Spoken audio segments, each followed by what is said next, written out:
Welcome to the CXSports podcast.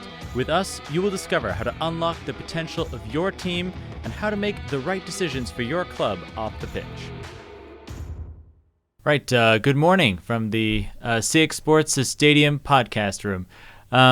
Many of you listeners will be listening from your computers, but many more still will be listening from your mobile phones because mobile phones are taking an increasingly important role in all of our lives.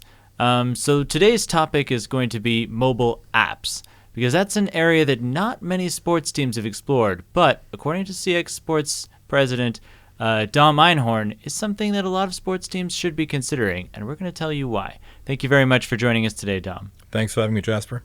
All right, so what is a mobile app for a sports team? It's no different than a mobile app for any other purpose. I think rather than focusing on the terminology of a mobile app, which may scare away some people that are not in the technology space, probably the proper way of tackling the topic would be to focus on the actual core benefits that a mobile app has. For example, if you're concerned about the weather and there's going to be a tornado in your area, you might get a push notification from weather.com or a similar app, AccuWeather, telling you, careful, there might be a tornado in your area. If there's breaking news in any field and you have downloaded an app, a sports app, a news app, any type of app, an entertainment app, and let's say a celebrity dies, you may get a push notification announcing, sometimes 5 or 6 same push notifications in different languages, depending on what apps that you have. Yeah. Making that announcement. So it's a way to reach people in a timely manner. It creates a sense of immediacy as well. Obviously adds to sometimes the clutter that we're faced with on a day-to-day basis. That's somewhat of the downside. I would say mobile app is not for every team. It's something to be used sparingly when the time is right. As opposed to other mechanisms, social media, websites, etc., which systematically every team should have. I think when the time is right to build a mobile app. As far as we're concerned, as managers at CXSports and Sala Rugby, we identified very early on a niche in rugby whereby we could position ourselves for incremental exposure by way of targeted keywords like rugby news, top 14 France, Federal 1, Federal 2 in the amateur leagues, where we could get our message out about our own team and create an acquisition funnel for incremental fans. And then one of the neat features of mobile apps is that it opens up the door for reciprocal communications, in particular push notifications, whereby if for every 100 people who download your app today, roughly 40 to 50 will say yes to push notifications. So they basically give you the right to send timely notifications to them. That can be important if you have a weekend game coming up, or maybe let's say which happens quite often in our case, in the summer, the game that was scheduled for Saturday or for Sunday is played on Saturday or vice versa. You can set a very efficient notification to all your users, and they're aware with one click of the button. So again, not for everyone, but it can definitely add value to teams that are ready to exploit the medium. I can see how that would also bring value to the individuals who are following that team because it gives them a way to keep in touch. I know that the Sala Rugby app does have a bit of a broader focus. It covers news from, like you said, other divisions of rugby. Yep. How does that bring value to both the team and to the users of the app? Yeah, so first of all, why did we decide on that initial strategy, which is not the strategy we'll go with long term, is that initially we needed to cast a wider net because we simply didn't have enough news on a local basis to keep people happy, engaged, and use the medium. So we actually had to use third-party news, outside news, to keep the ecosystem engaging and interesting. Now that we have roughly 20,000 or so downloads, we're going to, over the next few weeks and months, slowly morph into a more brand-authentic app where it's going to be much more reflective. What you're going to see is that it's going to morph into much more of a a mechanism where, similar to a professional team, like a Manchester United, for example, Chelsea when it comes to football, rugby, I would say some of the British teams do an excellent job, more so than some of the French teams, although there are some exceptions to that rule, where you can find out about the athletes, you can get obviously all the league tables, all sorts of news that you may find interesting either by the team or by the individual players, birth dates, etc., what typical fans are looking for. So we're more going to be morphing into that type of a delivery mechanism in the very near future. Okay. And is that the kind of app that CXSports might be looking to help the teams that are ready for that develop? Yeah, so our current ecosystem is built on a platform called Mobcast.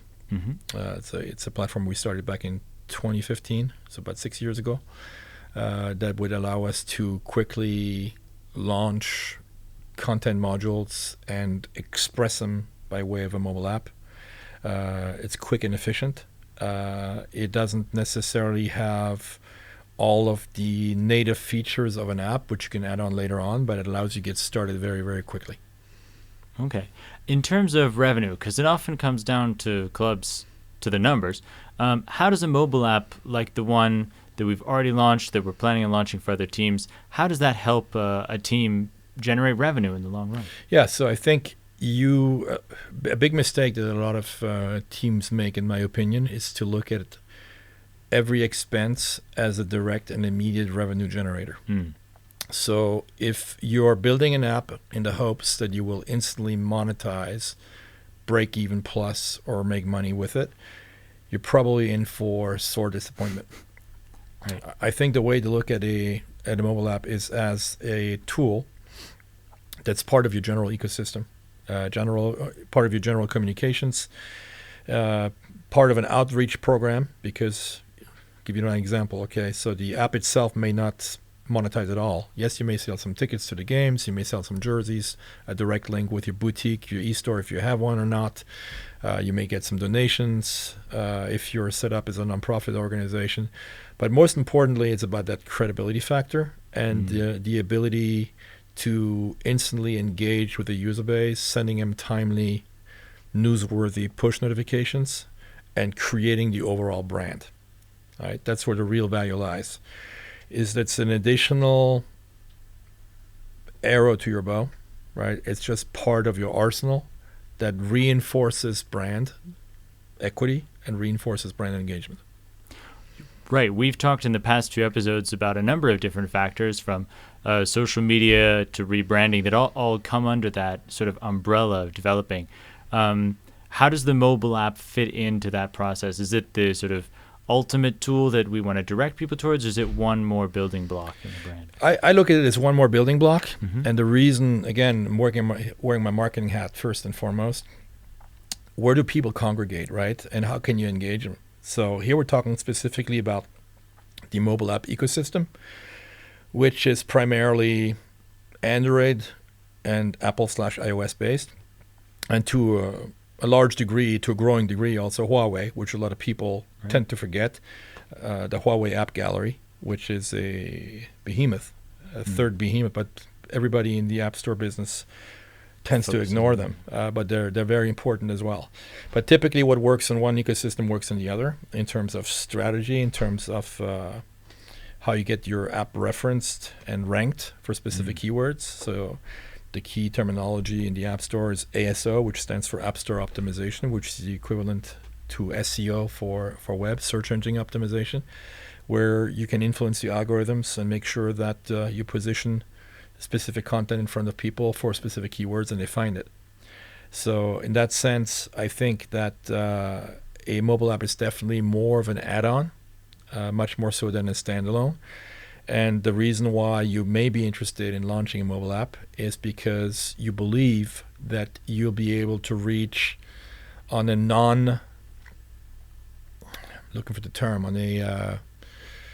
on a unique basis, an incremental user that you wouldn't find otherwise. Right.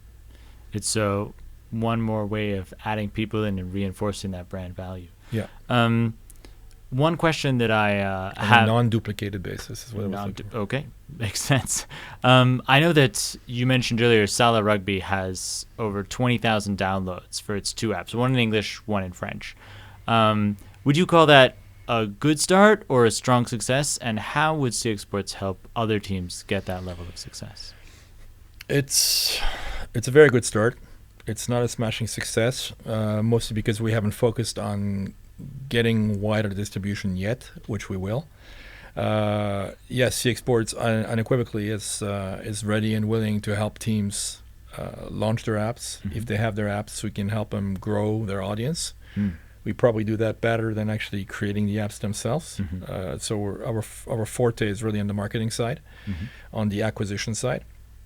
And again, it's part of a bigger whole. It wouldn't make much sense for us to work with teams only on mobile app development or on mobile app acquisition, on user acquisition, but it's part of a bigger whole where we would bring to the table a lot of the modules and widgets that we have built for monetization, which is our core competency. There's no point building brand equity if eventually it does not generate positive return on investment. So it's kind of like counterintuitive to what we were saying earlier. But yes, if you do invest, it's within the long term, but it doesn't mean you're not going to make any money, right? Ultimately, you need to show positive return on investment or you're kidding yourself, right? It's just not sustainable unless you do generate long-term positive ROI. And everything that you do deploy, every tool, every effort that you invest in, whether it's technology or human resource, needs to show that positive return on investment long-term. I know that some sports team managers out there or presidents might be worried that their app would get lost among the others, but you are pretty good at making sure that apps can be found. I know that the Salah Rugby app, for example, is ranked better than the apps of almost any sports club team in France. What's the secret to that success, Dom? The secret is to be different. I think it's if you want to get lost, if you want to be lost, do what everybody else does. There's a reason why there's a sea of apps that nobody knows about, and why we all have the same 10 apps on our phones. Right. So you have to stand out from the crowd. You have to be unique in your own way, which is what makes you engaging.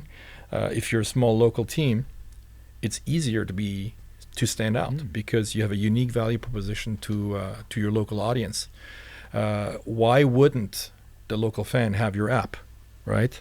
The same way everybody has a weather app, the same way everybody has at least one, if not multiple news app, one sports news app, whatever it may be.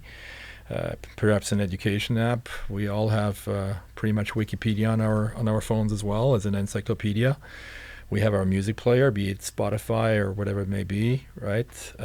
Why wouldn't they, on a small scale, if you're in a town of 100,000 people, 50,000 people, 20,000 people, why wouldn't 5 to 25,000 people have their app for the local favorite sports team, right? It's very easy to break through this way. At least you have a core constituency right there of local stakeholders who already know your brand, and you grow from there. But first and foremost, those are the first ones you would want to reach out to. Fantastic. So it sounds like there is a lot of potential for most teams, but maybe not for every team. Dom, do you see a future in which every team has their own app? No.